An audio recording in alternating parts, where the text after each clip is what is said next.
and Slate 107B. This is Johnny Dollar for broadcast Sunday, May 10, 1959.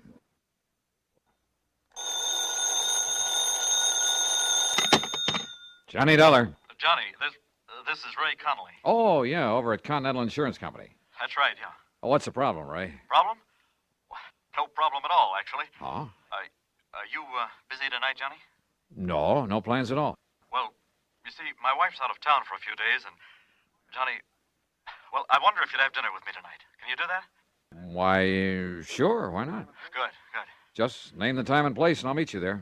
Well, I happen to have a nice, thick fillet of prime beef in my refrigerator at home, and if you like steak... Sure do. Well, why don't you run over to my place at, say, 6:30? I'll pour you a couple of cocktails, and we'll tackle that steak. Okay, Johnny? Ray. Yeah. You're sure there isn't something that's bothering you? 6:30, Johnny? Yeah, okay, but now listen. Good. I'll see you then. Well, why don't you...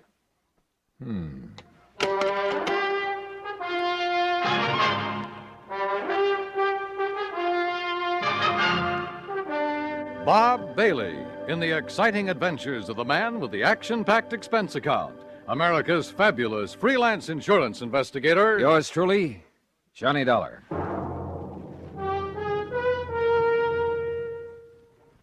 Each weekday on CBS Radio, there's a bright package of lively entertainment that goes by the modest title, Just Entertainment. It's where to find Pat Buttram, his cohorts, and his warm humor. Mr. Buttram is ably aided by lovely Marion Morgan and that singing foursome called the Halloran Quartet. Just for entertainment, sample Just Entertainment with Pat Buttram tomorrow on CBS Radio. Also on the recommended list, a fascinating fact-filled 10 minutes each weeknight with Ron Cochran. Recently, he's given the Answer Please treatment to listener queries on such topics as the Chesapeake Bay's Oyster War, the Irish sweepstakes, spring fever, and underseas exploration of the Arctic. Be listening tomorrow night. Discover how you can ask Ron Cochran to give your question the answer, please. Just Entertainment and Answer Please. One for facts, one for fun. Leave your dial set right where it is now to enjoy both these entertaining programs each Monday through Friday on CBS Radio. And now, Act One of yours truly, Johnny Dollar.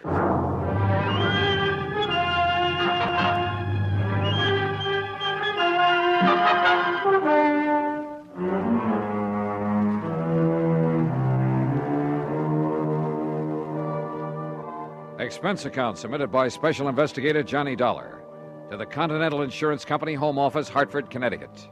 Following is an account of expenses incurred during my investigation of the fatal Filet matter. There was something very funny about Ray Connolly's sudden invitation to have dinner with him, much less cocktails. I'd been at his office far too many times, had seen the bottles of pills that he kept in his desk, watched his secretary bring him a glass of milk at precisely 10:30 a.m. and exactly 3:15 p.m., had listened to the dull details of his ulcer-free diet more times than I can remember.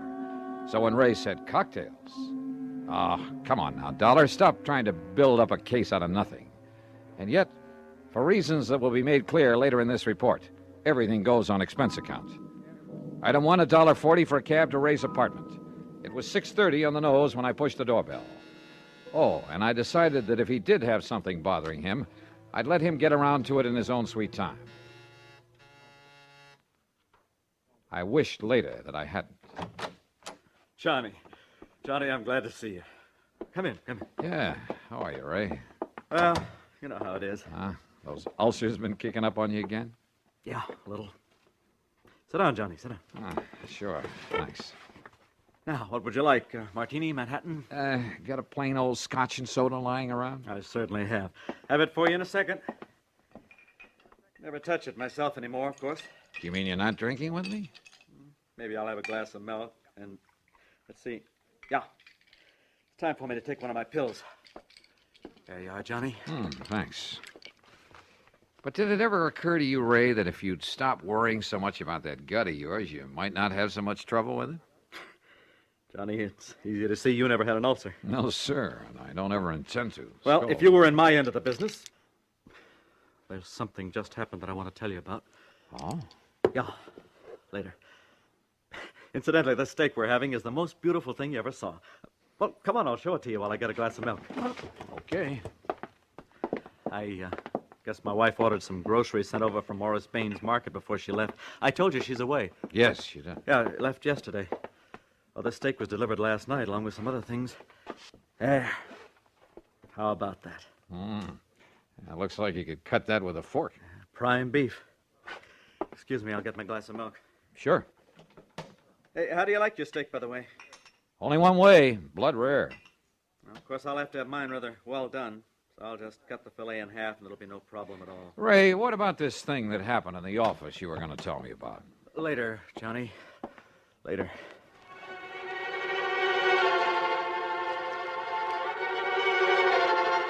Again, looking back, I wished that I'd pressed the point, but I didn't. Instead, I had another drink, watched him sip his glass of milk, listened to him complain some more about his pet ulcer, and then, finally, we sat down to dinner. There we are. Isn't that the most beautiful steak you ever saw? Oh, no. Huh? Ray, didn't you hear me? What? Oh, dear. Yeah. Oh, dear. I'm terribly Well, embarrassed. brother, you ought to be. That looks like a piece of shoe leather. When you said blood rare, and I forgot all about Oh, it. Ray, you are a dog. You're sure you can't eat it this way? I'd rather chew up an old boot. Hey, listen now, something's bugging you. Now, what is it? Nothing, Johnny. Look, I'll go out and buy another one for you, huh? And let yours sit here and get cold? No. Oh, Johnny, I'm terribly sorry. That's okay. Go ahead, Ray. Tear into it. I'll go out in the kitchen and see if I can find the makings of a sandwich.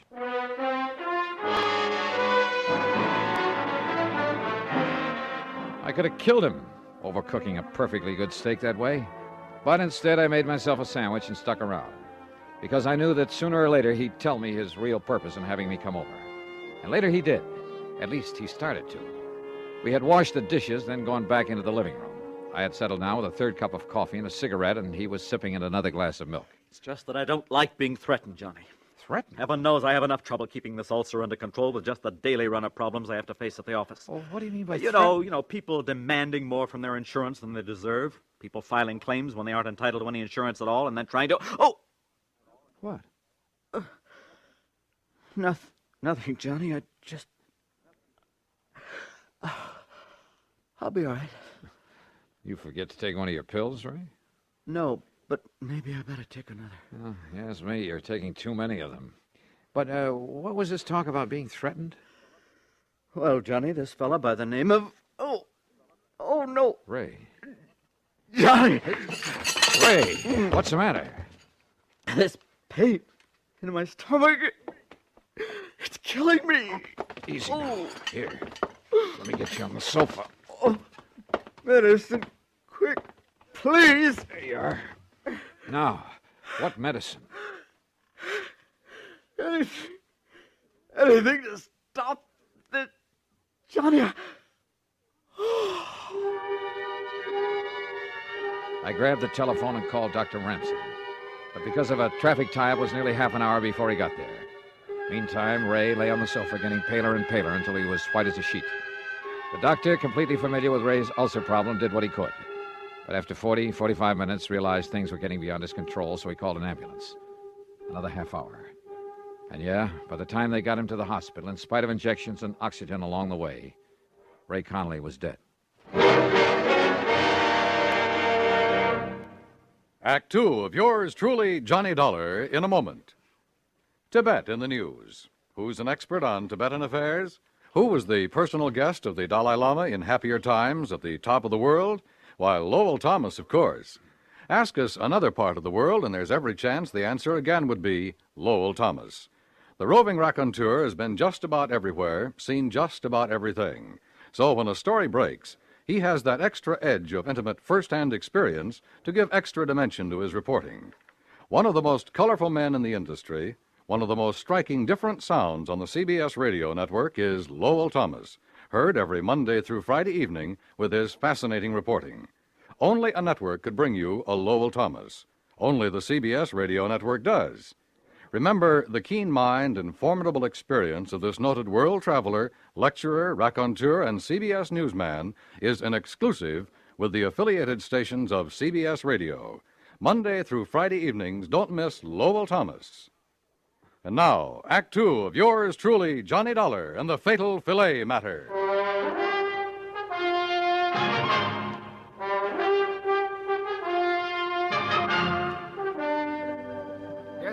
Dollar. I knew that Connolly's ulcer condition was serious. I've been treating him for a couple of years, but I certainly never believed this could happen. What it means is that he bled to death. Is that it, Doctor? Yes, internal hemorrhage. But of such intensity, I don't understand it. And yet, well, let's face it, Dollar, this sort of thing has happened before. Has happened before. Yes. Doctor, you may be right about that. Well, of course I am. But not in the way you think. I went back to Ray's apartment, let myself in with a key I'd filched out of his pocket, then went over every inch of the place. And I came up with nothing. Nothing, that is, until I went into the kitchen. There I saw for the second time the bag of groceries that his wife had had delivered from Baines Market, from which Ray had taken only one thing, so far as I knew: the steak he'd eaten that night. Yeah, and he had eaten every bit of it. I dumped them out on the table, made a list of them. Then I noticed something else on the table. It was a cheap gold-plated cufflink with the initials XD on it. Early the next morning, I talked with Morris Bain, proprietor of the food market. Insurance investigator? That's right, Mr. Bain. Well, no, George, just call me Morris. That's what my customers do. Okay, Morris. Well, Well, of course, I'll be glad to cooperate, Mr. Dollar, every which way I possibly can. good. Now, The all I second want to know... shelf on the left, Julius, right over the salad dressing.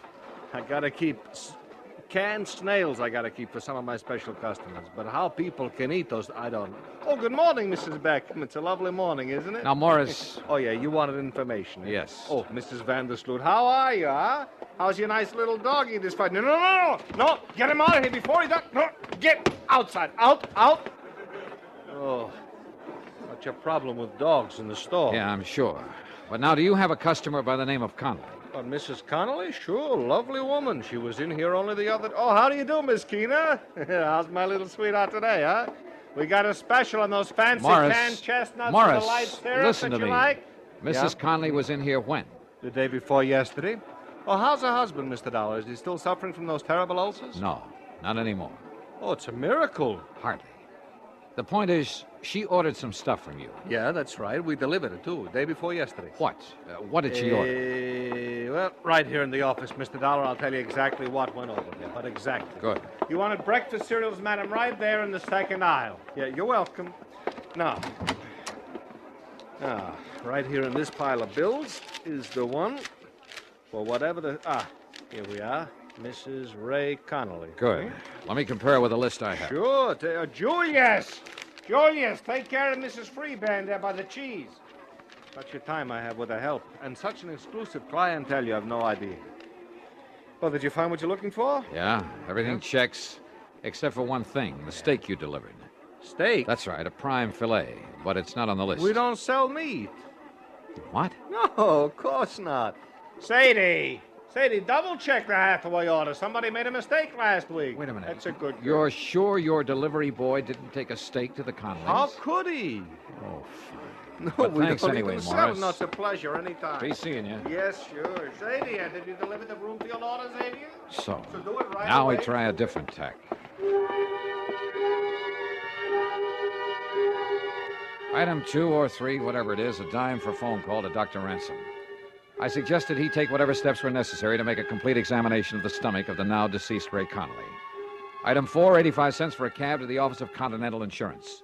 Ray's secretary had obviously been crying. I just can't believe it, Mr. Dollar. Yeah, I know, Gracie. Now listen. Did any of the people who've come here to see him ever threaten him? Threaten him? That's right. Well, lots of people have threatened lots of things when they didn't feel their claims were met properly, but he was the fairest, the most honest man. When, Mr. Dollar? Somebody in here yesterday, maybe? Yes, there was a man in here yesterday who was very angry about something. Oh? I could hear him pounding the desk in there and swearing. Who was he? I don't know. He must have come back with Mr. Conley after lunch, and I didn't see him leave, but look, he lost a cufflink. A cufflink? Let me... Here. XD. What? Gracie, this is the man I'm looking for. Can you find me a policy with this man's name on it?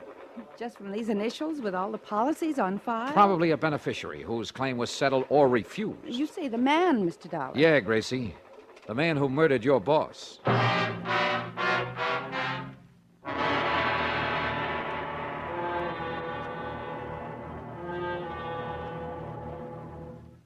Act 3 of yours truly, Johnny Dollar, in a moment. Be sociable, look smart,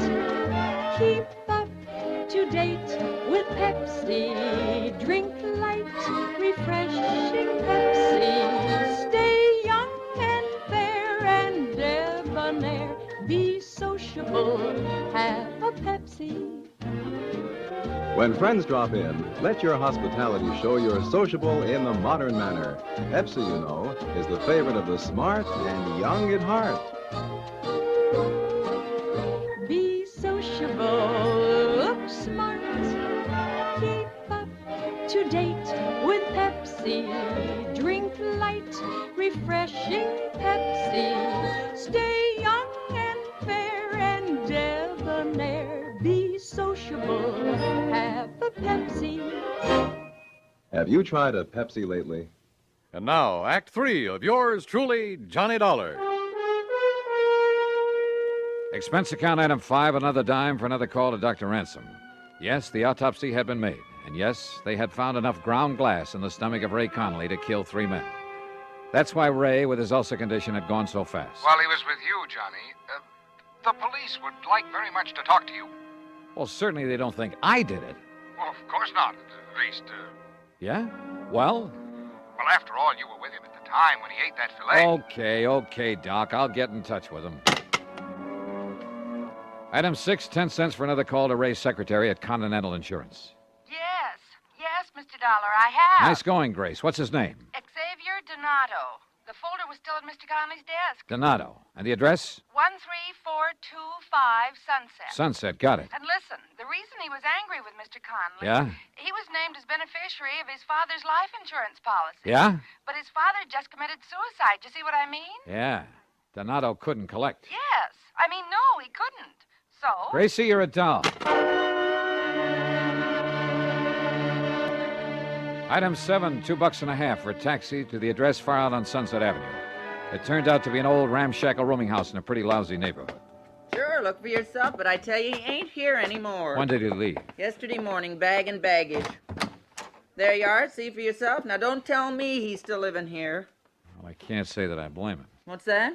Have you any idea where he might have gone? If I did, I'd send the cops to get the rent he owes me. The cops will want him for a lot more than your rent, lady. Yeah? What's more than that? Murder. Item 8, another phone call to police headquarters. I talked with Sergeant Jimmy Maxwell in homicide. Only I listened more than I talked. Cufflinks, huh? With the initials XD on them? That's right. What's the idea of not telling us before? As if you didn't know it, that's withholding evidence. And in a murder case... Hey, look, that's another thing, Dollar. If you suspected murder, why didn't you call us in instead of having that doctor order the autopsy? You trying to hide something? Are you kidding? Where are you, anyway? We've been combing the city for you. As if you didn't know it, you got a little explaining to do down look. here. And listen, who do those initials XD stand for? Well, if you let me get a word in edgewise, I might tell you. Well, The D stands for Donato, the X for Xavier. Xavier. What kind of a name is that? Xavier, if you want to say it that way. Oh, boy, that's a rare one. You got his address? He just left the place where he was living, so he's probably 1,000 miles away. But Xavier? Huh? Of course, and right under my nose. What? Johnny!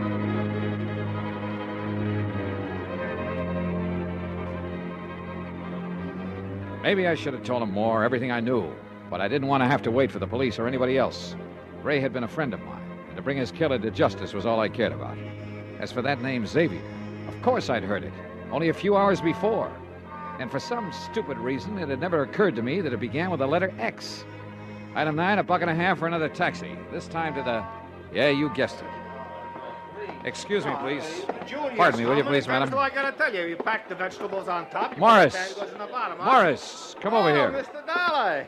Back so soon already? Now listen, when I left you early this morning, Yeah? just as I was leaving, I heard you call somebody by the name of Xavier. Yeah, you mean that slowpoke, huh? That dumb, stupid... All right, is he lazy- still here? What's his last name? His last name? Yeah, what is it? Well, his last name, it's... Sadie, how many times I gotta tell you when a customer's got a complaint? Well, this one has. What? No, Xavier. listen, Mr. Dollar. Xavier. Dollar. Xavier Donato. You looking for me, mister? You're Xavier Donato? Yeah. What do you want? I just want to show you a couple of cufflinks. Here. Are these yours? Yeah, mine. Then don't try to pull a gun. Me? I got no gun, mister. I found one of these in Ray Connolly's office. Sure. I got mad. I slam bang on the desk at him. I found the other one at his apartment, where you delivered that steak to him. That steak full of ground glass. Where'd you get that steak? Wilson's Prime Market along the way to his place. Then you put in the glass and took it up to him. Yeah. That was pretty good, huh? Say, you from the cops? You expecting the cops? I don't know. But you didn't run. You didn't leave town. Sure, because I'm smart. You leave town, they know you done it. They chase you, they catch you. And honest, I didn't know it was going to kill him, You know it now. but I had to get even. You know, because he wouldn't give me that insurance because my old man killed himself. So did my grandpop and his old man. Just because they didn't get something they want. You mean they all committed suicide? Sure, because it was all, you know, off in the head. But not me. You understand? Because I'm smart. Somebody does something against me, like that insurance, well, I get even with them. You understand? I don't go kill myself, I get even with them. And you think they're gonna find out? No. You think they're ever gonna catch me? What do you think? Oh. You did, didn't you? Yeah. Gee. I guess you're even smarter than I am, mister. Yeah. Come on, Xavier.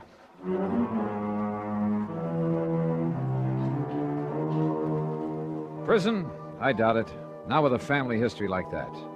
But there are institutions for his kind. I'm sure he'll spend the rest of his life in one of them. And maybe, by studying his case, the doctors, the psychologists can learn more about helping such people before they go off the deep end. Expense account? Forget it. Ray Conley was my friend. Yours truly, Johnny Dollar.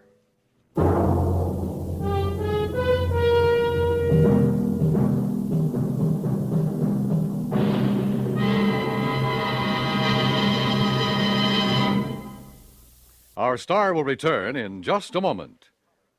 A good college education has a lot to do with your future. Whether you're a student, a parent, a college alumnus, a prospective employer, or just an average citizen, you have a stake in the future health of our colleges. The future security and well-being of our nation depends on them. Now is the time to help by contributing to the college of your choice.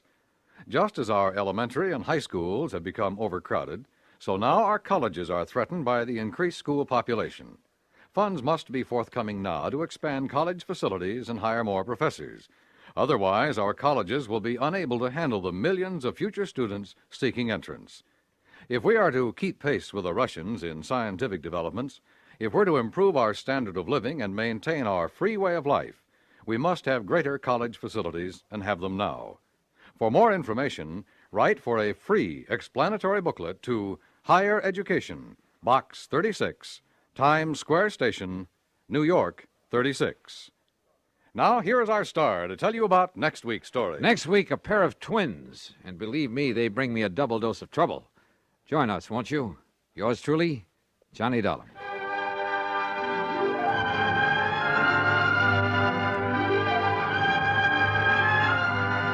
Yours truly, Johnny Dollar, starring Bob Bailey, originates in Hollywood and is written, produced, and directed by Jack Johnstone.